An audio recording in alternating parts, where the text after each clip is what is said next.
You'll hear the statistic again and again, and I've heard it all my life, that there's this 50% divorce rate. But do we ever check the statistic? That one or any other one? Because we see that it's math. We see numbers and we think math. And we think science. And we think fact. But the fact of the matter is, people are behind those statistics. People pay for the studies. People can manipulate the results. And so you hear that 50% divorce rate, and ladies, just to use an example, you'll think, I'm not married yet. Why would I want to get married? I'll probably get divorced.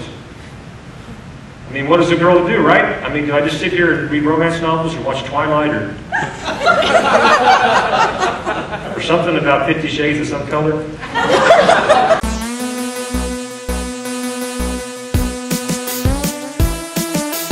And so in college, I was in a speech class, and there was a guy who sat next to me. Nice guy, got along with him. We didn't always agree on everything. And we were in one of the final speeches of the year.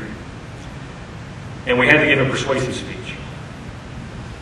And somehow I came across the topic of why a person should get married, and so he was going to argue the opposite of that. Why a person should stay single. And unfortunately for him, he went before me. And what statistic do you think he brought up? 50%. Exactly.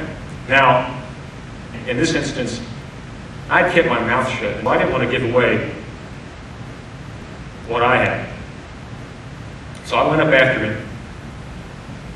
And I had a statistic too.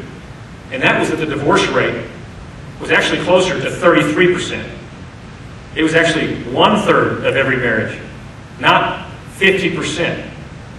And that overshadowed what he had to say. And it wasn't one of those debates where he could come back and argue either. So he was kind of in a predicament. Around that same time, I was watching this evangelical show, and you might have heard of it. It's called That 70s Show.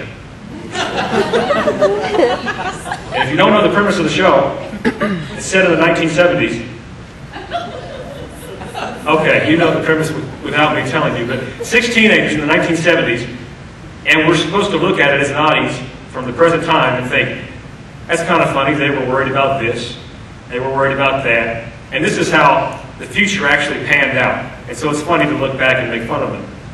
Well, one of the characters in that show cited this 50% divorce rate.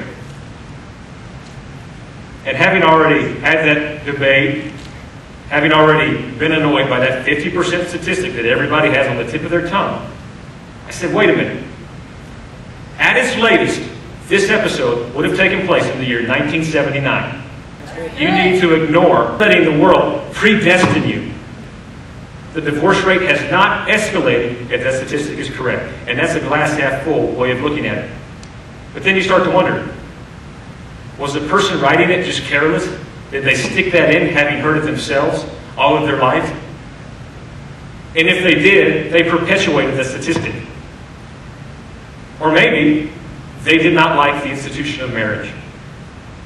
And this is a conspiracy theory, I understand, but maybe they put that in there just to mess with people and their mindset when it came to getting married.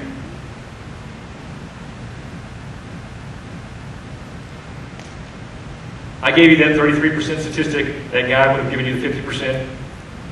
Ignore both of them. Don't be a statistic.